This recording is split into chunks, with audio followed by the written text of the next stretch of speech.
Bonsoir à tous et merci de nous retrouver pour ce rendez-vous politique hebdomadaire en compagnie de Pierre-Simon Paul. Bonsoir Pierre. Et notre invité du jour, le maire d'Ajaccio, Stéphane Esbradge. Bonsoir. Stéphane Esbradge. Et merci d'avoir répondu à notre invitation. Alors vous avez été élu maire le 9 juillet dernier après avoir exercé comme premier adjoint durant 8 ans. Vous êtes également président de la CAPA. Alors vous êtes considéré comme quelqu'un de travailleur qui connaît bien ces dossiers. Alors ça tombe bien parce que nous allons les évoquer, en tout cas un certain nombre aujourd'hui. Mais d'abord une question d'actualité. Lundi matin, le ministre de l'Intérieur, Gérald Darmanin, sera en Corse à l'occasion de la cérémonie en hommage au préfet Rinel. Qu'est-ce que vous attendez de ce voyage, de ce discours, si vous en attendez quelque chose ? Sur le discours, rien de précis. J'espère avoir l'occasion de pouvoir m'entretenir avec le ministre sur un certain nombre de sujets qui concernent notre territoire.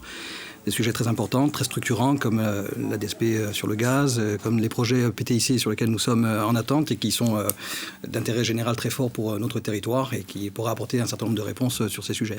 Alors hier soir, vous avez voté votre budget contraint, vous l'avez dit vous-même, les dépenses de fonctionnement qui augmentent comme dans toutes les collectivités et l'État qui rogne un peu plus à chaque fois sur vos recettes, sur vos dotations. Ça signifie qu'il faut s'attendre à d'autres hausses d'impôts dans les mois, dans les années à venir ? De toute façon, au niveau des collectivités locales, en particulier des communes, on n'a plus le levier fiscal puisque la taxe d'habitation a été supprimée. Donc c'était la principale recette au niveau du budget de fonctionnement de la collectivité. Donc effectivement, c'est un exercice contraint parce que régulièrement, le gouvernement prend des mesures qui ont des effets mécaniques sur nos budgets et qui effectivement réduisent les marges de manœuvre. Donc hier, effectivement, au moment du débat d'orientation budgétaire, on a voulu expliquer dans quel cadre contraint nous travaillons. C'est pour ça que nous avons aussi réfléchi sur d'autres modes de fonctionnement avec les institutions et de pouvoir faire appel un peu plus à la solidarité institutionnelle, notamment par rapport à notre politique d'investissement. Là, vous parlez de la collectivité de Corse. Vous estimez qu'aujourd'hui, il n'y a pas un partenariat assez renforcé avec la collectivité de Corse, financièrement parlant ? Il est évident que depuis la fusion des départements, en ce qui concerne la ville d'Ajaccio, la collectivité de Corse avait adopté un règlement d'aide qui était défavorable à notre territoire, puisque pour les communes de plus de 50 000 habitants, le montant des subventions était plafonné à 50%, lorsqu'on savait que la collectivité territoriale plus le Conseil général, on avait des taux de participation à 70%, on perd à peu près 20 points sur l'investissement, donc c'est de l'épargne qu'il faut aller chercher pour pouvoir soutenir raisonnablement ces investissements. Donc il est évident qu'il faudra là aussi retravailler avec la collectivité de Corse pour pouvoir se mettre en situation de pouvoir travailler et aboutir, je dirais, à l'ensemble de nos projets. Si la collectivité de Corse vous donne plus d'argent, ça fait moins d'argent pour la collectivité de Corse, c'est peut-être aussi des choses qui seront répercutées sur les Corses et notamment sur vos administrés. C'est-à-dire que moi je considère que la ville d'Ajaccio et la communauté d'agglomération du pays ajaccien fait partie de la collectivité de Corse puisque c'est un territoire à part entière. Donc j'ai pas l'impression que la collectivité de Corse s'appauvrit quand elle finance des projets qui sont d'intérêt supra-communal. Mais sur son budget, elle s'appauvrirait sur son budget. Dans le cadre aussi de ses compétences, il est normal aussi qu'elle accompagne des projets structurants qui ont une vocation, je dirais, à rayonner au-delà même du territoire concerné. Alors justement, est-ce que vous avez des projets pour la ville ? Parce que dans le programme électoral de Laurent Marcangeli, il y en avait un certain nombre. Et là, par exemple, on va prendre celui de la circulation et des stationnements. Vous avez supprimé beaucoup de places de stationnement. Vous avez créé un seul parking, c'est celui de la gare. Vous aviez promis celui de la Miséricorde. Le parking aussi Cours Napoléon. Où en sont ces projets ? Alors, la question du stationnement et de la circulation, puisque vous l'évoquez en même temps, ce sont des questions en fait d'aménagement urbain. Le choix de ville qui est fait au niveau de l'hypercentre, c'est effectivement de retravailler les mobilités internes, parce que le tout voiture arrive à ses limites, et la question du stationnement ne peut pas répondre qu'à ces problèmes de mobilité. Donc il faut penser, je dirais, ces éléments dans ces ensembles. Donc il faut pouvoir encourager les modes alternatifs de déplacement urbain, notamment les transports en commun, la question aussi des voies douces avec les pistes cyclables, la restitution d'espace public aussi pour les piétons. C'est ce que font toutes les villes moyennes, toutes les villes centres qui réussissent, je dirais, à retravailler l'attractivité. En ce qui concerne le stationnement, il y a effectivement un manque au niveau du stationnement résidentiel. Nous avons un projet d'extension du parking du Diamant qui portera, je dirais, sa capacité à 250 places supplémentaires. Donc ça sera environ 700 à 800 places sur ce site-là. L'acquisition de la galerie Napoléon sur le Cours Napoléon. Quel délai ? Ça, c'est courant de l'année 2023. Et la livraison aussi de places de stationnement en relais sur le site de la Miséricorde, en attendant, je dirais, le projet d'aménagement du futur écoquartier, ça permettra à la ville d'Ajaccio de livrer environ 800 places de stationnement en plus. Vous avez aussi ce projet de téléphérique de Saint-Joseph à Mezzauil. Où on en est de ce projet qui est assez colossal et qui va le financer ?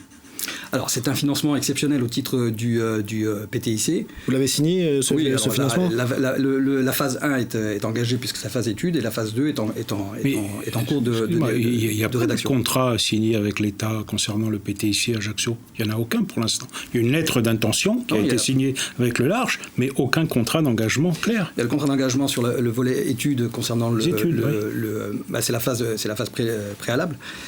Concernant le téléporté, sur la citadelle, il y a un contrat d'engagement, et là, il y a effectivement ces dossiers qui sont en cours. Après, il y a des arbitrages au niveau régional, donc c'est ce qu'il faut faire admettre, effectivement, c'est la priorisation de ces dossiers au regard. Mais qui va financer ? La mairie ne peut pas financer seule un projet comme ça. Ah non, certainement pas. La mairie, elle aura un reste à charge, mais qui sera fonction du niveau de participation au titre du PTIC, et c'est les discussions que nous avons.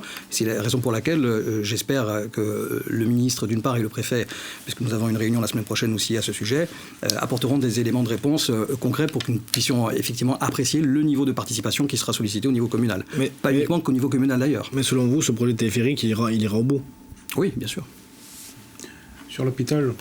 Oui, sur l'hôpital, il y a ce projet. Donc, beaucoup parlent de problèmes vis-à-vis de la desserte de l'hôpital. Pourquoi ne pas avoir prolongé la route entre le Montabor, Pietralbe et le nouvel hôpital, le Silette ? C'est pas le choix qui a été retenu, en tout cas en ce qui concerne notre majorité. Il faut savoir qu'en 2014, lorsque nous prenons nos responsabilités, le déplacement de l'hôpital était déjà acté dans une zone qui était déjà très dense d'un point de vue urbain.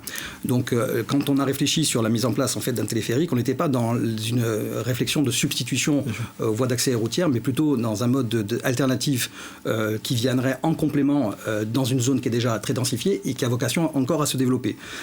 Donc il y a un scénario qui a été retenu qui part du rond-point de Campo dell'Oro jusqu'au Silette, mais après je rappelle que ce sont des prérogatives qui relèvent de compétences régionales.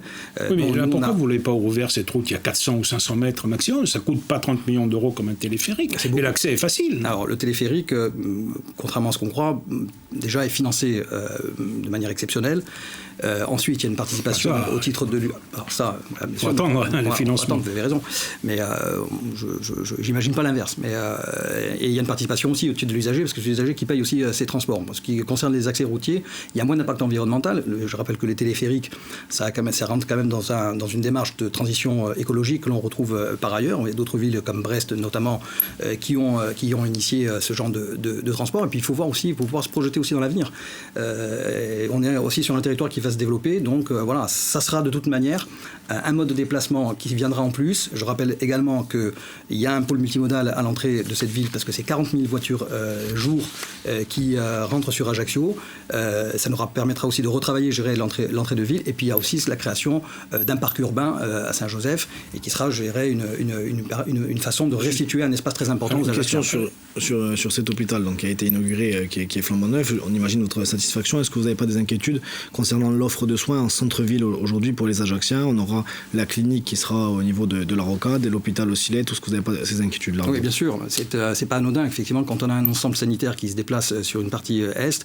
La question après de la centralité de l'offre de soins en centre-ville se pose. C'est la raison pour laquelle, d'ailleurs, au niveau de l'activation que nous sommes en train de mener parce qu'il y aura un urbanisme de transition au moment où l'hôpital va se déplacer et le temps que l'on réalise après l'écoquartier dans quelques années, il faudra gérer le présent. Et il est question effectivement de maintenir sur site un certain nombre de services sanitaires, notamment consultations, centres de vaccination, etc.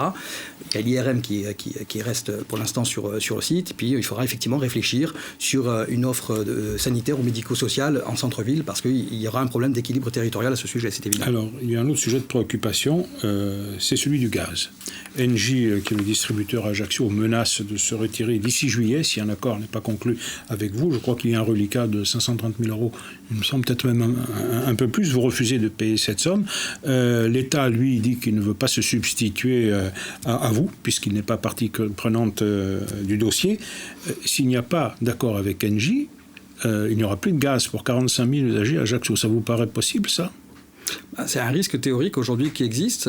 Il y a effectivement deux points qui ne sont pas réglés aujourd'hui. C'est effectivement la prise en compte d'un déficit d'exploitation, parce que Engie, c'est un opérateur économique privé. Bon, à l'époque, c'était Gaz de France, donc on était davantage dans une notion de service public, on ne se posait pas ce genre de questions. Après, il y a eu GDF Suez, et puis Engie est arrivé en 2015.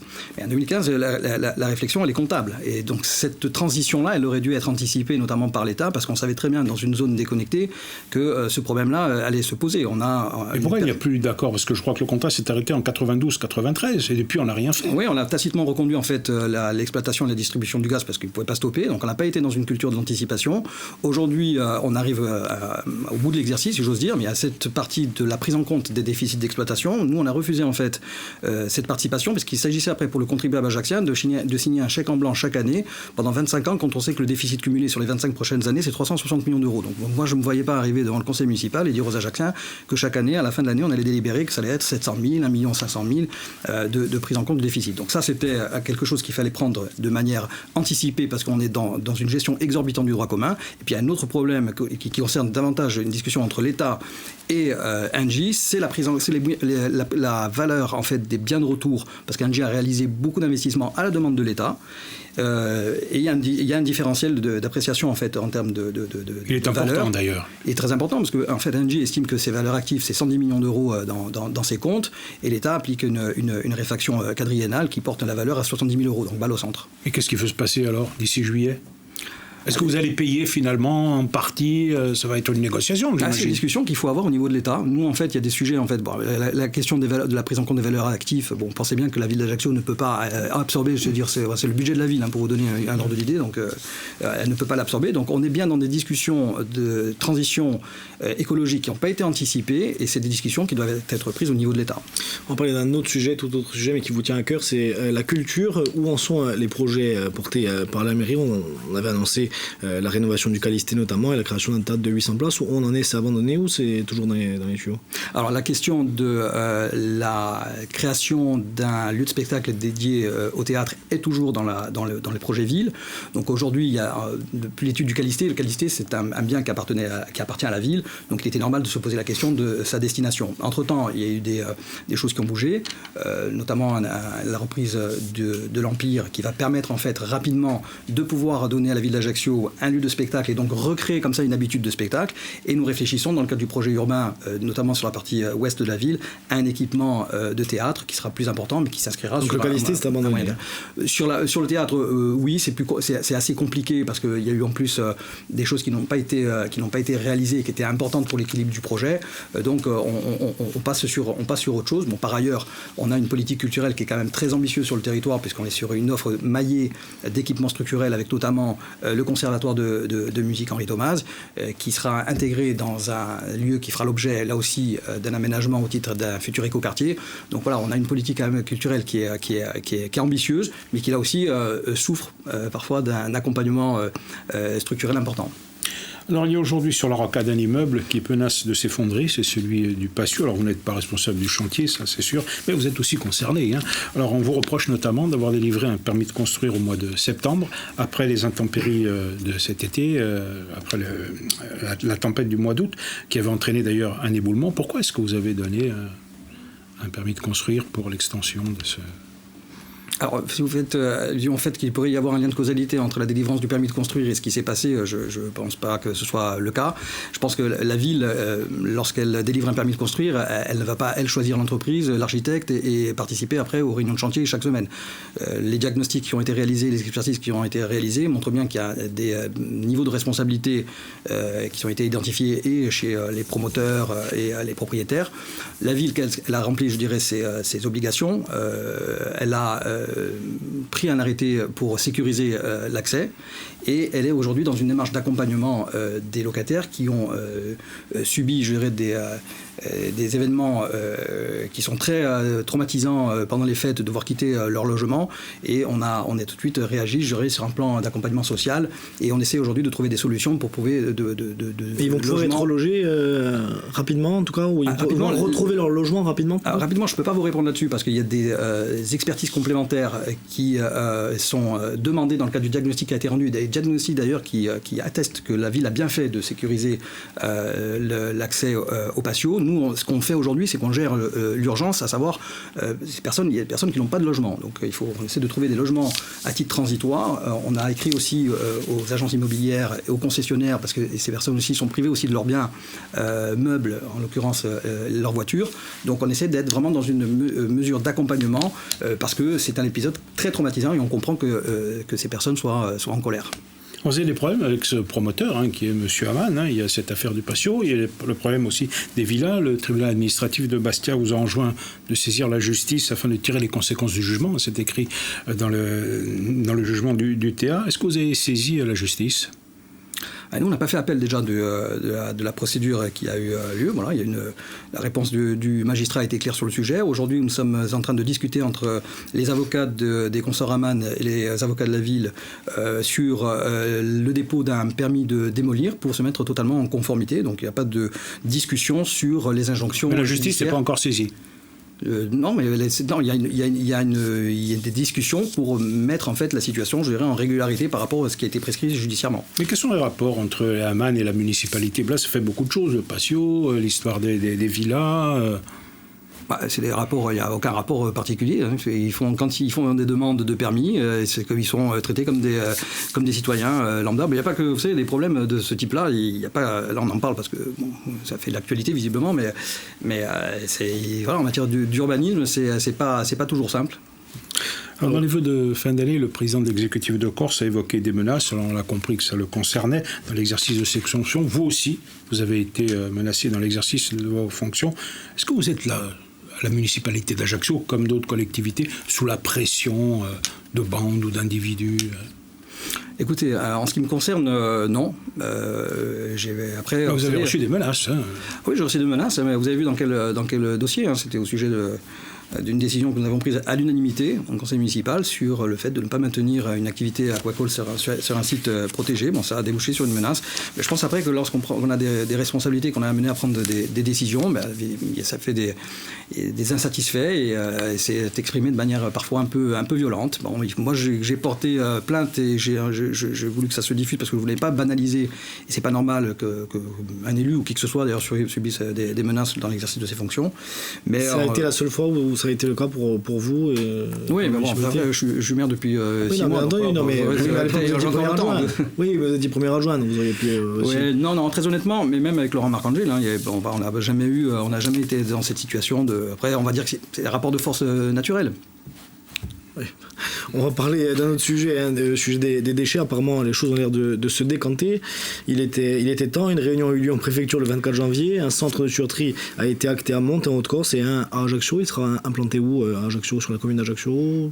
Ailleurs. Il sera sur le Grand Ajaccio, où nous allons présenter, je dirais, le nouveau site d'implantation lors du prochain conseil communautaire, et la commune concernée par ce site prendra aussi sa délibération les jours qui suivent, donc ça sera dans quelques jours. Et aujourd'hui, c'est un projet là aussi qui est fléché au titre du PTIC. Nous avons réaffirmé au préfet il y a quelques mois que nous entendions là aussi mener à bout ce projet.